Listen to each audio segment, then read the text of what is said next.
ಹೆಸರಿಗೆ ಬ್ರಾಂಡೆಡ್ ಔಷಧಿ ಪೂರೈಕೆ ಆಗ್ತಾ ಇದ್ದಿದ್ದು ಮಾತ್ರ ವಿಷ. ನಕಲಿ ಲೇಬಲ್, ಕಳಪೆ ಮೆಡಿಸಿನ್ಗಳನ್ನು ಪೂರೈಕೆ ಮಾಡಲಾಗ್ತಾ ಇತ್ತು. 100 ಕೋಟಿಯ ವ್ಯವಹಾರ. ಹಿಮಾಚಲ, ತೆಲಂಗಾಣದಲ್ಲಿ ಮೆಡಿಸಿನ್ಗಳನ್ನು ತಯಾರಿ ಮಾಡಲಾಗ್ತಾ ಇತ್ತು, ಆದರೆ ಕರ್ನಾಟಕದಲ್ಲಿ ಮಾರಾಟ ಮಾಡಲಾಗ್ತಾ ಇತ್ತು. ಹಾಗಾದರೆ ಯಾವ ರೀತಿಯಾಗಿತ್ತು ಬಿಡದಿ ಟು ದುಬೈ? ಇದರ ಕಿಂಗ್ ಪಿನ್ ಸಿಕ್ಕಿಬಿದ್ದಿದ್ದಾನ? ನಕಲಿ ಔಷಧಗಳನ್ನು ಪತ್ತೆ ಹಚ್ಚುವ ಕಾರ್ಯ ಯಾವ ರೀತಿಯಾಗಿ ನಡೀತಾ ಇದೆ ಅನ್ನುವ ಡೀಟೇಲ್ಸ್ ಇಲ್ಲಿದೆ.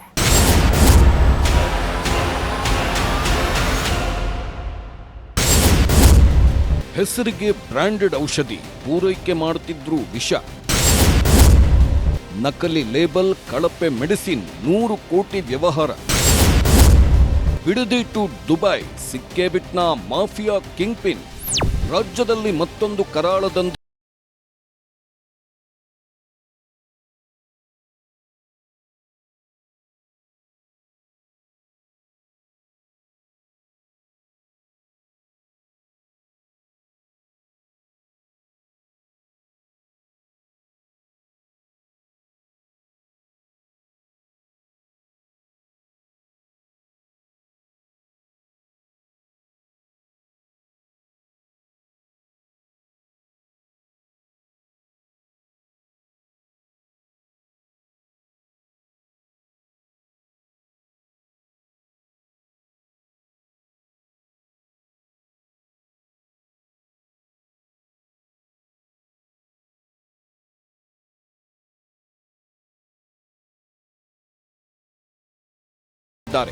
ನಕಲಿ ಮೆಡಿಸಿನ್ ಪ್ರಕರಣ ಸಂಬಂಧ ಮತ್ತೊಬ್ಬ ಆರೋಪಿಯನ್ನ ಬಂಧಿಸಲಾಗಿದೆ.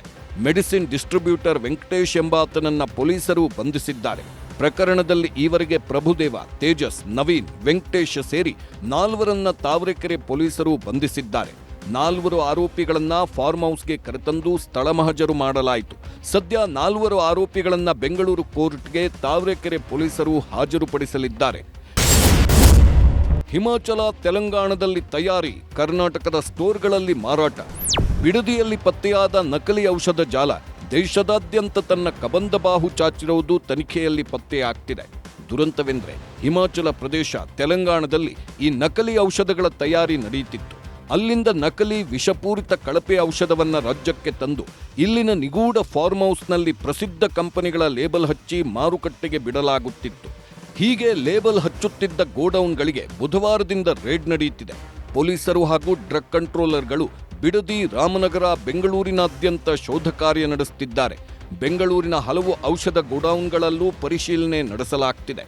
ಬಂಧಿತ ಆರೋಪಿಗಳು ನೀಡಿದ ಮಾಹಿತಿ ಮತ್ತು ಬಿಡದಿ ಫಾರ್ಮ್ ಹೌಸ್ನಲ್ಲಿ ಸಿಕ್ಕ ಇನ್ವಾಯ್ಸ್ ಬುಕ್ ಆಧರಿಸಿ ಶೋಧ ಕಾರ್ಯ ನಡೆಯುತ್ತಿದೆ.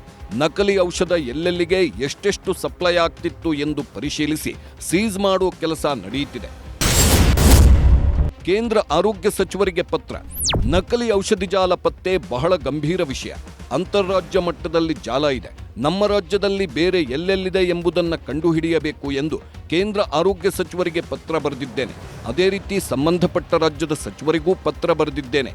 ಆ ಫ್ಯಾಕ್ಟರಿ ಮೇಲೆ ಅವರೇ ಕ್ರಮ ಜರುಗಿಸಬೇಕು, SIT ಮುಖಾಂತರ ತನಿಖೆ ನಡೆಸಬೇಕು ಎಂದಿದ್ದಾರೆ ಖಾದರ್. ಇದು ಅಂತಾರಾಜ್ಯ ಮಟ್ಟ ವಿಚಾರದ ಕಾರಣ ಮತ್ತು ಇದರಲ್ಲಿ ಯಾರು ಬರ್ತಾರೆ ಹೋಗ್ತಾರೆ ಬಹಳಷ್ಟು ದೀರ್ಘವಾಗಿ ಅದನ್ನು ತನಿಖೆ ಮಾಡಬೇಕಾದ ಕಾರಣ ಪೊಲೀಸ್ ಇಲಾಖೆ SP ಅವರು ಉತ್ತಮವಾದ ಕೆಲಸ ಮಾಡ್ತಿದ್ರು ಕೂಡ ಅವ್ರಿಗೆ ಬೇರೆ ಬೇರೆ ಕೆಲಸ ಕಾರ್ಯ ಒತ್ತಡ ಕೂಡ ಇರ್ತದೆ, ಬೇರೆ ಬೇರೆ ಕೆಲಸ ಕಾರ್ಯಗಳ. ಅದಕ್ಕೆ ಒಂದು ಸ್ಪೆಷಲ್ ಯೂನಿವರ್ಸಿಟಿ ಮಾಡಬೇಕಂತ ಕೇಳಿಕೊಂಡಿದ್ದೇನೆ.